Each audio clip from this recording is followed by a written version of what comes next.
मेरे एक दोस्त थे भूषण डिलौरी, इनका देहांत हो गया। वो हमारे साथ भारत भवन में काम करते थे। मुझे लगता है कि उन्हीं के साथ मामू की और हमारी दोस्ती हुई है। और मुझे याद है जब मैं अभी मुंबई में काम करता हूँ, जब भी मामू आते हैं तो मामू कार से उतरते हैं या ऑटो से उतरते हैं, उनके एक हाथ में एक गुलदस्ता होता है और वो मैं जहाँ शूटिंग कर रहा होता हूँ या सेट लगा रहा होता हूँ तो मेरी जो व्यस्तता हूँ उसके बीच से कहते हैं मुझे वक्त दे दीजिए, मैं आ जाऊँगा। वो आते हैं और मुझे ऐसा लगता है कि मैं फिर भोपाल में ही काम कर रहा हूँ।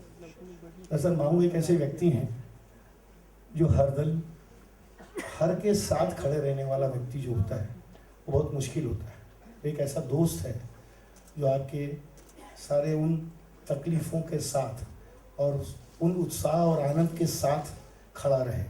देखिए, वो थिएटर करे या ना करे, वो क्रिकेट की प्रतियोगिता करे या ना करे, ये किसी भी तरह की गतिविधि करे या ना करे, पर एक ऐसा व्यक्ति जो आपके दुख और सुख में, लोग सुख में तो साथ देते हैं, दुख में साथ नहीं देते। मेरी ज़िंदगी में बहुत सारे ऐसे वाक़े हुए हैं जब मामू खड़े रहे हैं। तो मेरे लिए अपनी ज़िंदगी के चढ़ान पे मुंबई जाने तक के रास्ते में मामू का एक बहुत बड़ा हाथ है। मैं इसलिए उनका आदर भी करता हूँ, उनका आभार भी मानता हूँ।